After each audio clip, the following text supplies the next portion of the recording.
Welcome. We are broadcasting live from the mothership. You are tuned in and listening to Starseed Energy Radio with your host Jonah Bolt. Starseed Energy Radio, where you can always tune in to hear the colors and see the music. Starseed Energy Radio goes live in 3, 2, 1.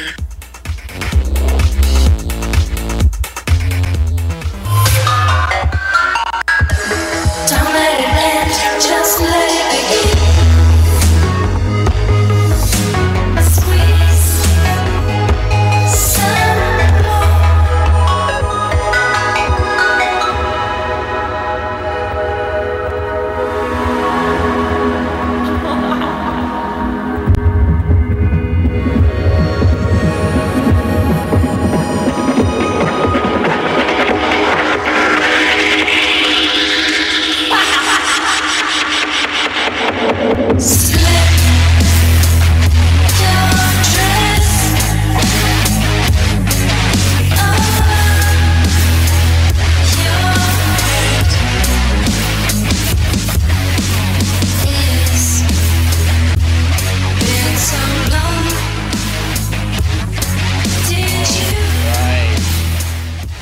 What is up, Spaceship Earth? Thanks for tuning in. You're receiving a live transmission from Starseed Radio.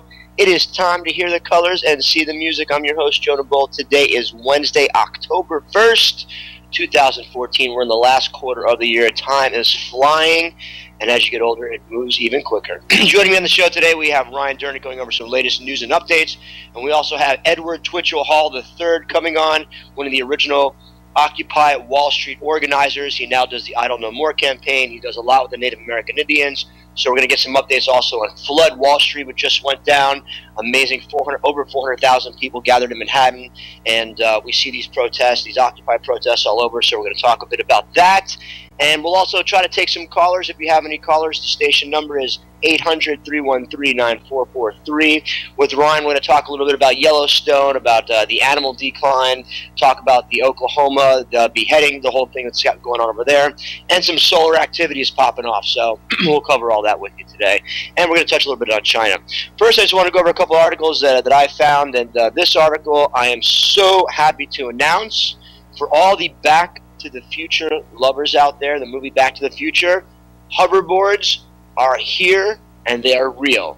If you go to YouTube and check out real life hoverboard Tony Hawk, you will see Tony Hawk and many other stars riding the new hoverboard. I can't believe it. The hoverboard is here and it's real. And not just that, coming out in 2017, and some of them are already available, we have the new hover bike. These hover bikes go 45 miles an hour, 10 feet in the air, and these things are bad ASS. They are amazing. So technology is finally catching up to the day. It's 2014, very close to 2015. You see technology advancing so much. Hover bikes are here, and hoverboards are also here. It's awesome. I can't wait to get one, and it's going to go off.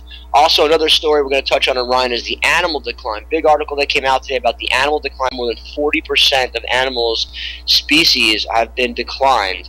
And this is what we talk about when we talk about oil and fracking and all these other things that we know damage the planet. Oil, all this stuff. That's the kind of stuff that's got to stop. It's killing. Deforestation is not just killing animals, but also killing the indigenous tribes that live there. So these are the things we talk about in the show, things we got to bring awareness about, things we got to try to stop. One more awesome article I'll post up on starseedradio.com. Check that out for latest news and updates. We also have Ryan's feed up there as well. But this one is talking about the Indigo Children. Now, the Indigo Children, for the listeners that do not know, Google Indigo Children. But these are the children that are coming in now, highly advanced. The left and right brain, their hemispheres are linked together. And these are the new Homo human sapiens that we've been talking about, celestial, Homo celestius. And these new children that are being born are proof, without a doubt, that the energies in the planet have shifted since 2012 and December 21st, 2012, and the new children are here. Now, science can explain some of this stuff, but if you go into the quantum part of it, quantum mechanics, quantum physics, it explains a lot about what is going on. In terms of the unified field theory by Nassim Haramein, we are all one, we are all the same, and what we go for on the show is the 100th monkey effect to raise humanity's consciousness, because when that happens, the wars and everything will stop. And I'll get a little bit into that more later on, because I mentioned that yesterday. When I say all the wars and everything will stop all at once, it's very easy to do that. It's called raising the consciousness of the planet to a certain percentage to reach the 100th monkey effect, to transform the rest of the planet to a conscious human being. And once that happens, no one's going to be able to pull the trigger on any gun or any weapon anywhere. That's what we're going for, and that's a fact, and that's how we're going to do this game. So with that, we're going to get the latest news and updates for our very own Ryan Dernick. He is author and owner of BellwetherPost.com. And as always, Ryan, thanks for coming on the show. How are you this morning? Very well, Jenna. How you doing? Doing great, man. Doing great. Got my black jet fuel coffee, so I'm all a little, jacked up this morning. And lots of news, lots of stuff going on. So let's start with Yellowstone. That's really hitting it home here for us here in the U.S. What's going on with Yellowstone? Lots of activity the last few years, but what's going on now? Most definitely. Well, article actually came out. Federal government issued basically a report, the USGS, saying that there's a greater chance of damaging earthquakes in Yellowstone and Grand Teton, and that comes from the 2014 update of the National Seismic Hazard Map. And people haven't seen those. You got to Google them, because it even shows that there's seismic hazards along the eastern seaboard as well.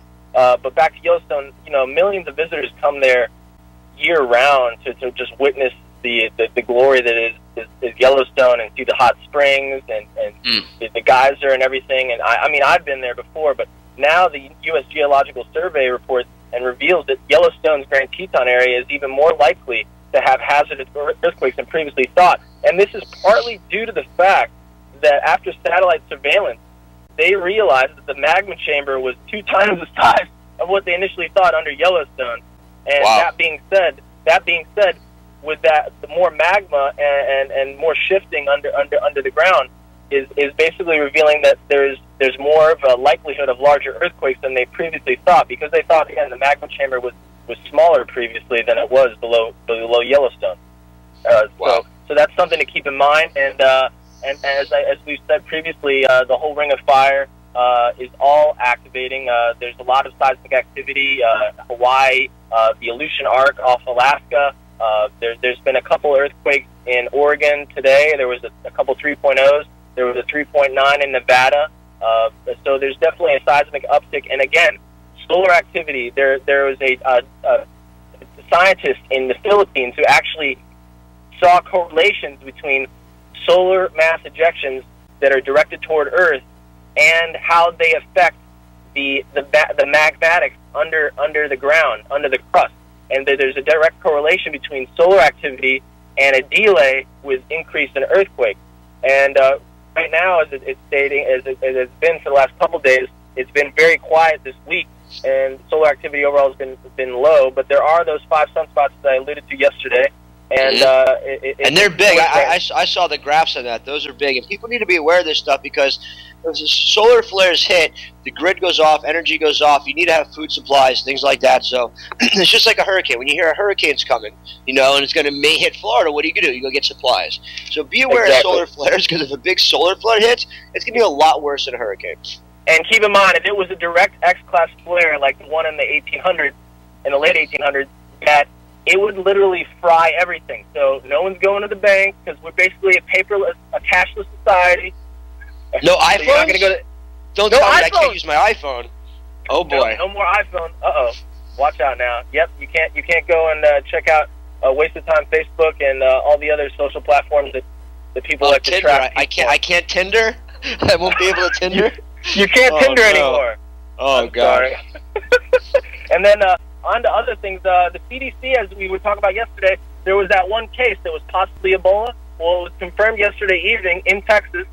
First actual case of Ebola in the United States. But let's keep in mind, this gentleman, he was on a connecting flight from Liberia into the United States. So he probably previously contracted over there. Because as the CDC has stated, you need to isolate individuals that are basically exposed to Ebola for 21 days.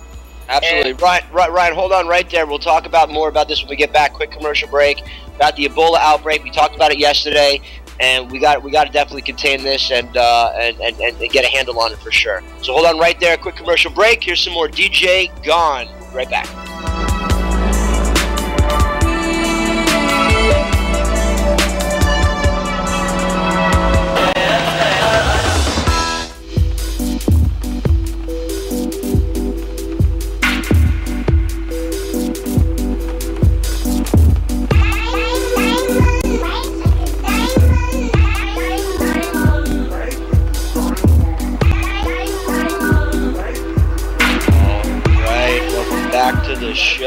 are listening to Starseed Radio. We're joined by Ryan Matthew Dernick, author of BellWeatherPost.com. We talk about the Ebola outbreak, and we talked about how Vice News I watched the other day. Everyone check out Vice News on YouTube. They were turning people away. People were going to the clinics with Ebola, and they're so overpacked in Liberia and these countries, they're turning people away that have Ebola because they can't treat them. So that's a problem. We need to address that. People need to raise awareness about that. Definitely, and Jonah, and then to this day, there's more than 6,500 reported cases of Ebola in Guinea, Liberia, and Sierra Leone, and the crisis has been blamed for more than 3,000 deaths, according to the World Health Organization. But back to the individual that was diagnosed in the United States, he landed in the United States on September 20th from a September 19th flight that was out of Liberia, and he's only come in contact with a couple people in his immediate family. But I guess they're forgetting all the traveling he did when he came in contact with recirculated air inside the airplane as he flew over. So we got to watch out in that regard. So because you recirculate the air in airplanes, and the bottom line is that basically the Center for Disease Control Director Thomas Frieden said that they're going to stop it in its tracks. Don't worry, we're going to handle this.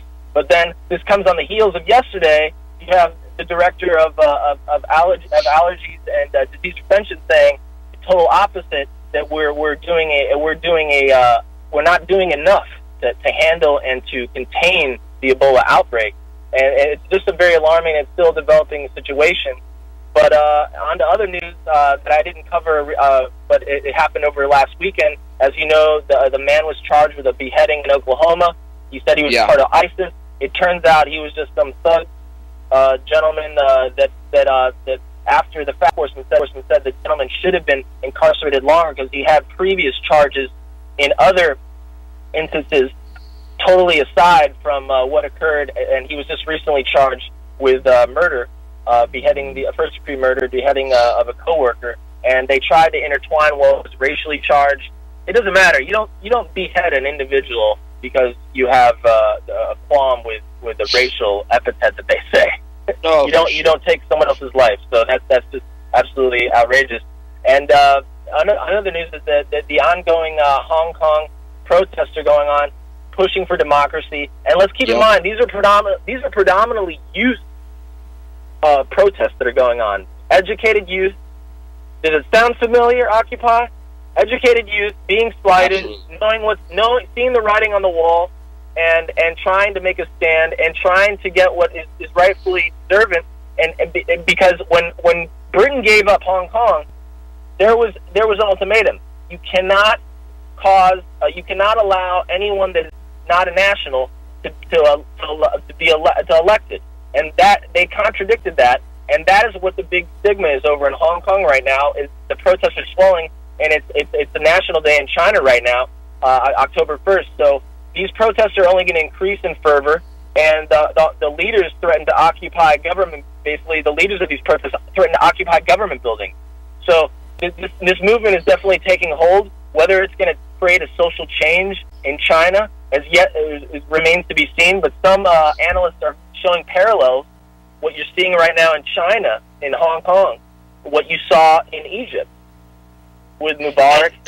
And this just goes to show all over the world, people are sick of the governments, they're sick of the banks, not just here, everywhere. The dollar is a fiat currency. It's based upon nothing. Derivatives, which are based upon made-up air of crap, and the dollar is meant to inflate. It's a fiat currency. It's going to pop. It's going to blow. It's going to pop. People know it. The system is tying the people down, living check to check. The whole world is sick of it. So what are we doing? What are we actively doing is creating a new system, Brian. You know that. With all the projects and eco-village stuff we're going on, we are building, like Buckminster Fuller, a new system. We're not fighting the system. People, that's what you have to do. You can't fight this system. You can't fight break away. It's a breakaway. Break away, and you build a new one to make the old one obsolete. That's what we're doing. People that want to get involved, check out StarseedRadio.com. And this goes into the shungite, minerals that are here to help us. Ebola, this stuff. It's all crap. There's minerals on this planet that can cure HIV, cancer. Check our website. Those are facts. You know, that's the real stuff. Yeah, but the pharmaceutical companies don't want us to know that. They want to keep doling out those drugs to us, keeping our bodies acidic, and making sure that we're totally dependent on them throughout our entire lives. And that goes into the chemtrails, GMOs, fluoride, chlorine in the water. The list goes on and on. All that stuff is garbage because we have the power. We have minerals. I'll bring it up again, like shungite. Shungite eradicates radiation, fluoride, chlorine. It radiates. You put shungite stones in a piece of water, in a glass of water, and it totally eradicates anything in there. I mean, we have tools like that to use, amazing tools. And this is like factual stuff. New York Times has done articles on shungite. I mean, those are the kind of things, the information we need to get out, because we already know we're getting sprayed. The GMOs are making people infertile, chemicals, cancer rates up, holes in the, I mean, all this stuff that's going on, there's tools for us to fix it and help heal ourselves. And that's what we want to do on the show, is get that information out. You got to be aware of all the Ebola and the wars and be aware of it, but hey, do something about it. Talk about it, raise awareness, get some shungite, get some minerals, get some stuff that really helps heal. And once you heal, then you can help healing others. You got to start by healing yourself, and then in turn, you can help heal others. Definitely. Now, Ryan, another big topic I want to talk about real quickly, because we have a few minutes left, is the animal decline. What's going on with the animal decline? Definitely. In regards to the animal decline, it came out by World Wildlife Federation, and basically this report stated that we've done such a bang-up job of taking down the world population of animals via our frontimentalism. And basically, worldwide wildlife populations have been halved in just 4 years, this report states. And the global loss of species is even worse than previously thought by the London Zoological Society. And it suggests basically that over 40 years, here's some of the species that have been wiped and cut almost in half. Populations of mammals, birds, reptiles, amphibians, and fish have declined by an average of 52%. So literally half. We cut it in half. And some freshwater species have suffered even worse, a fall of 76%. And this would go hand in hand with what we're seeing globally, whether it's in the lakes, the coastal communities, massive fish die-offs, wildlife die-offs.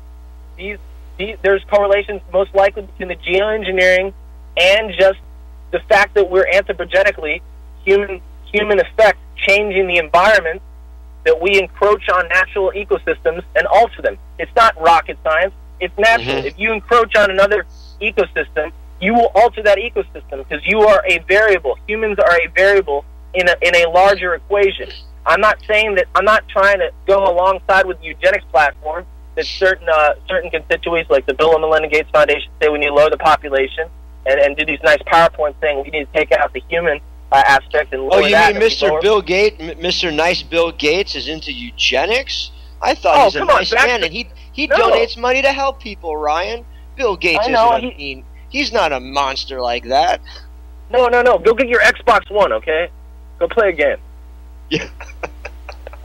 Exactly. And don't forget his father, who is like basically the founder and starter of the eugenics program, who invested millions, if not billions, into eugenics. Mr. Bill Gates himself, give him a round of applause. Hand of applause, and your father, who's affiliated with DARPA. Round of applause.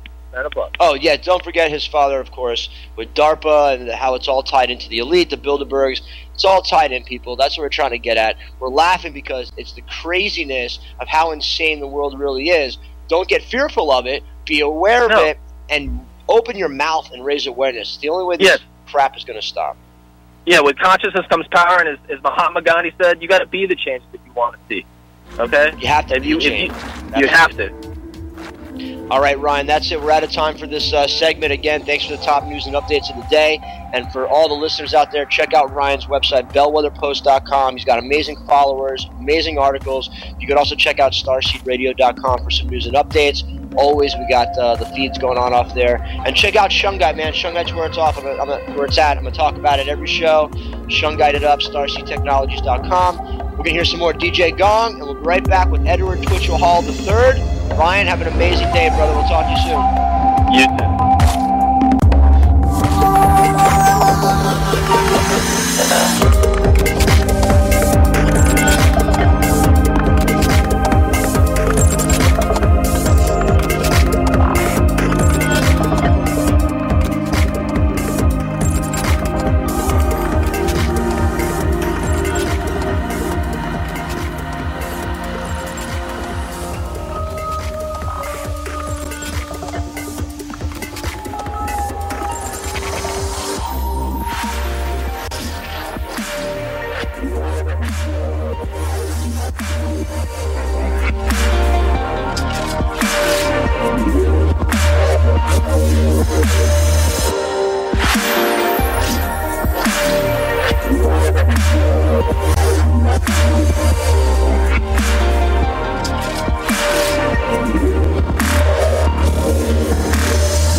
welcome back to the show. You're listening to Starseed Radio. We're having a little connection problem. We just had the power go out here, flash here in Florida. Got a thunderstorm rolling through. But with that, we're joined by our next guest. We have Edward Twitchell Hall III, better known as Ted. And Ted's been on the show for a while, one of the original organizers of the Occupy Wall Street movement, an amazing movement that happened a few years ago that rallied people in over 100 countries all over the world. And now Ted is embedded with many other campaigns to help the people, help the indigenous people. And with that, Ted, welcome back to the show. How you doing? Wonderful, Brother Jonah. How are you? Doing good, doing good. I'm blessed. We're back in the airways. We're on a new time slot, and we're just rocking it out. We got a lot of amazing things happening. One of them being the Unity Concert. Tell us about the Unity Concert, Ted. What is it? What's going on? How can people get involved? Yeah, the Unity Concert is a many-year-long organized effort of many of the Lakota people in the South Dakota area, near Rapid City, right by our Mount Rushmore, which is on top of sacred mountains of the Lakota people, literally within their territory, based on our own agreements with them, with the Fort Laramie Treaty, and these people who have been under the boot of really racist, bigoted, and genocidal policy, are still standing up, and they organized with a number of compassionate non-native people like myself to have this big concert a couple of weeks ago, and it's going to happen every year, at least for the next 3, bringing together artists from all over the world to just pray and work hard for unity around the sacred Black Hills, for their reclamation, and for the honoring of that treaty, as that area is really special, and it's also where the KXL pipeline has been planned to go through, and it's very clear just through history and just anybody who kind of knows the reality of any indigenous law or countries dealings with native peoples, that this is completely illegally seized land, and it was seized for exploitation of gold, and the Lakota people have said no to receiving over $1.4 billion for the sale of that land, and they're essentially the most impoverished people within the continental United States, and impoverished because of our tax dollars, which go to the eroding of their people's ways, so that we can exploit more of their territory, either by private company or individuals who are moving on their land. And it was the most amazing event. It was, Peter Yarrow played from Peter, Paul, and Mary, and Arlo Guthrie, and all of these international artists. And seed was sown for like an annual concert to really show like full love and support of our Native friends in their struggle for their basic human rights. Now, when we talk about the Native Americans, we're talking about a people that were almost literally wiped out in terms of millions. Some of the estimates are up to 100 million were killed when we came here. And holding up these treaties, like some of the stuff you're involved in, like the 400-year treaties, are utmost important in terms of respect for other human life, respect for the people that were here, respect for the land, and the sovereignty of our nation too. And the sovereignty. We cannot be a nation if we don't uphold our agreements with others. It's kind of like a kid who anybody, it's essential. And infringing on their land, building on their land, fracking on their land, and there's plenty of land here in the U.S., and we basically corralled them all to these small little pockets of areas, and they live in some of the worst conditions in the country. Some of the reservations still do not even have power lines run to them. I mean, that's how much they're still degraded and disrespected, and it's horrible. And water, yeah, it is, and we're just starting to scratch the surface of our duty, and it's part of. I mean, when it comes to sustainability, when it comes to peace, and to everything we care about, like the greatest challenge for Americans is the eradication of our racist ways, and that's really at the heart of everything that has been plaguing our native friends.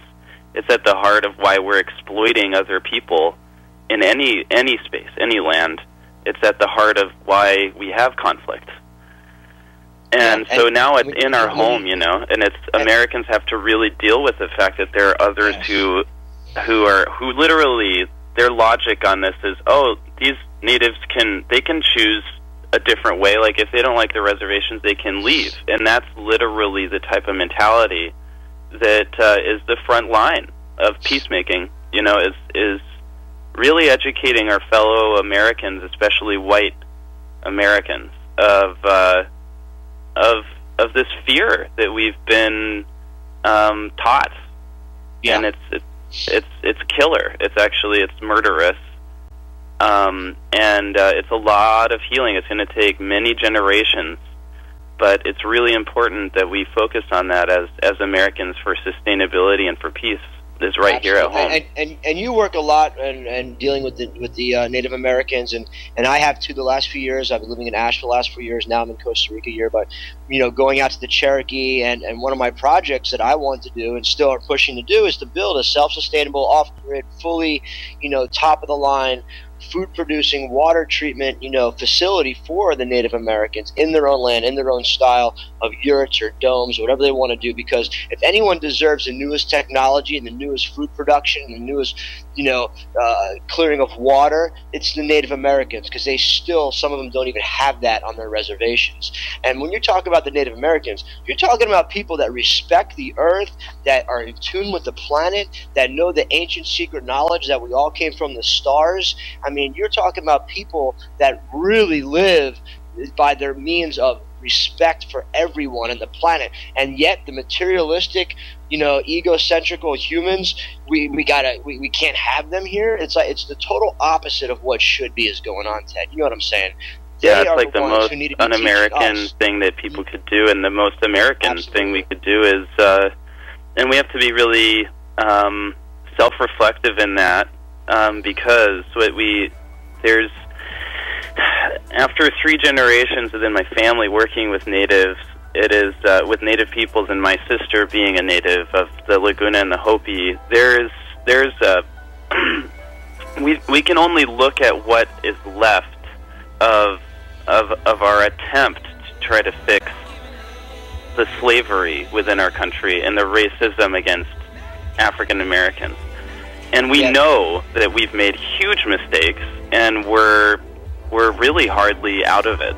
You know, it's kind of like, you know, we have this mass incarceration where there are African American people who are literally picking cotton in order to lower their jail time, and young African American men. I hate to cut you off, but we got to take a quick commercial break, and we'll jump right back into this right after this. Here's some more DJ Gone. We'll be right back, Ted. Hang on right there.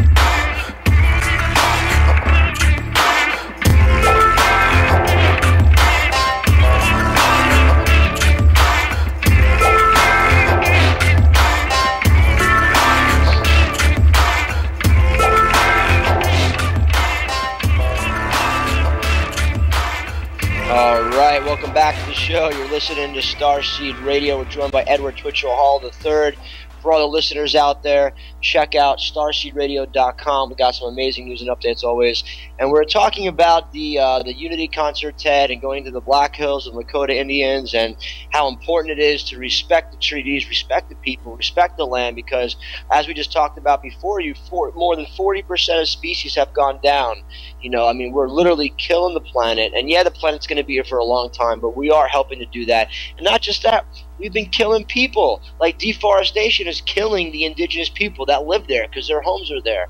I mean, that's the real news, is that we're literally killing people just for production of oil, paper, things like that. And there's many, many other uses and things that we could be using, like natural minerals and things like that, to consume in a harmonious way like the Indians did. And, you know, we see that. Talk a little bit about the Trety exhibit in D.C. I think that's real important to bring to everyone's awareness, Ted. Awesome, yeah. And on September 21st, the Smithsonian of the American Indian, it's catty corner to the Capitol in D.C., so right on Capitol Hill where Congress meets. Native American leaders from many nations came together for the opening of a historic exhibit that has the largest collection of actual treaties between the United States and Native American nations. And it's an exhibit called Nation to Nation.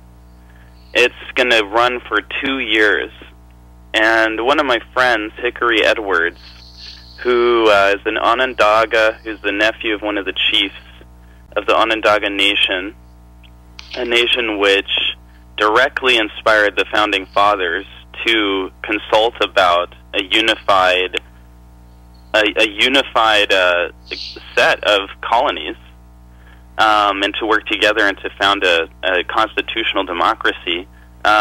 This man, Hickory Edwards, had just finished a 400-mile-plus canoe trip from Lake Onondaga all the way to D.C., and he landed on that day, on September 21st. And I accompanied him on that last day with a small group for the opening of that exhibit with Kevin Gover, who is the director of that museum. Kevin Gover was the former director of the Bureau of Indian Affairs, and he gave a speech where he said that the United States needs to apologize for its genocidal policy, and then he was immediately fired. While now he's the director of this museum, which is the only museum in the whole D.C. area that can say anything about global warming without losing its funding. And it has these treaties, which are essentially the strongest legal defense for the safety of our water and our air, and the preservation of these vital heritage for all of our future generations, and the reclamation of our country's integrity.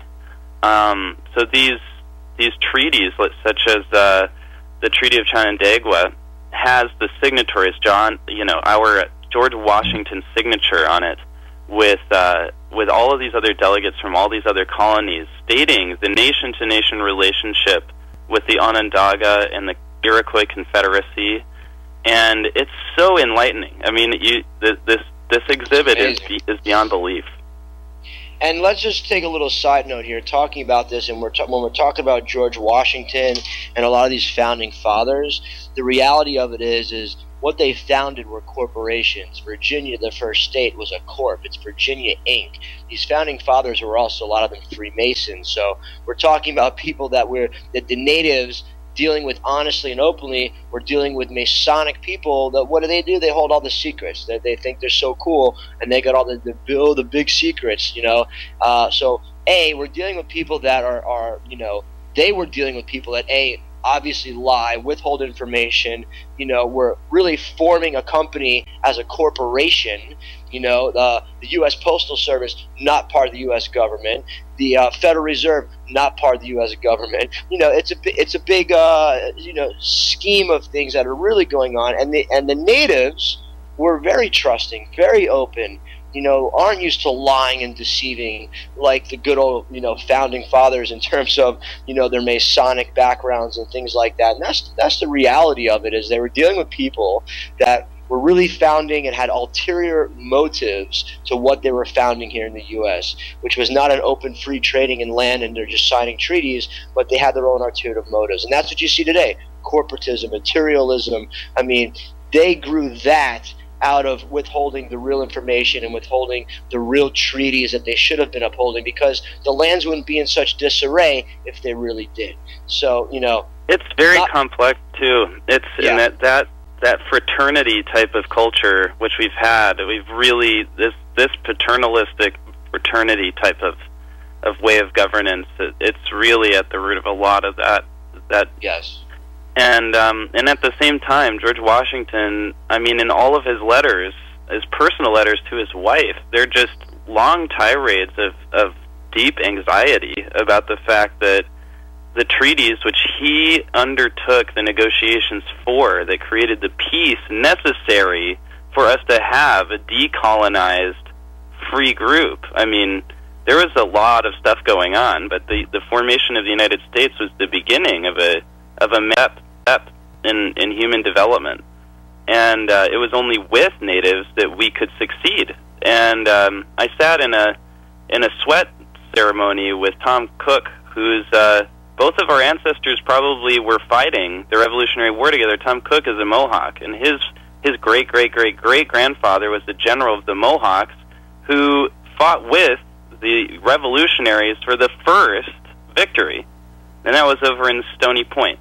And so the history of this, of that, George Washington was always trying to keep the positive relations that, I mean, even as, unfortunately, a racist man, but this is what, like 250 years ago or something,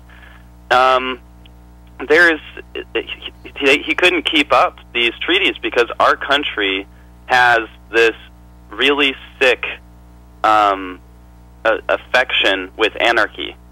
And no matter what, as a unit, despite the fact that we owe our nationhood to the solidarity of the natives, we would not have defeated the Crown if we didn't have the solidarity with Native Americans, with natives, not Native Americans, native nations. But then you have individuals and states and companies within the U.S. violating our own international agreements.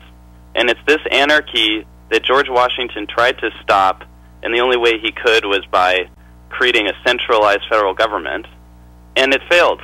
And it's now up to us, if we hold true to American ideals, to say we're all individually responsible for the adherence of our treaties.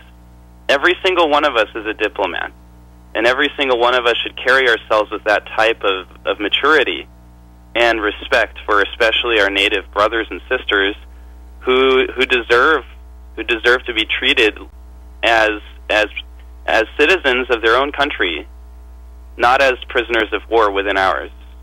Absolutely. And one of the things, you know, that unfortunately a lot of the American population has this ego part where, like, this is America, you know, we don't do nothing wrong. We're Americans, and that's got to go, because we're all people. We're all people. We're all the same. You know, just because you were born in Texas or born here, and I'm American, well, guess what? The natives were here way long before us. They knew a lot more about us in terms of food production and harmony with the planet. So, you know, I'm from America. Yeah, well, guess what? I'm not even, you know, it's like, get over that and get in tune with yourself and get in tune with really taking some responsibility, like you said, because none of this is going to end unless all of us band together. You know, so any ego and stuff like that, it has to go. It's just going to hold back everything in terms of your own personal growth. I mean, you know, you got to start within. So we're out of time, Ted, but thank you so much again for coming on. We did get a chance to talk about Flood Wall Street, but we'll have you back on next week. We'll talk more about Flood Wall Street, another amazing event which you were there in New York taking part of, as always. So, Ted, thank you so much for coming on the show. We'll touch on Flood Wall Street next week, and just keep spreading the truth and light, brother. Thank you so much. Thank you, brother. You too. Awesome. And with that, we're going to end off with some little DJ Gong. And for some more news and updates, check out starseedradio.com. We are spreading truth worldwide. We'll see you all tomorrow. Enjoy the day.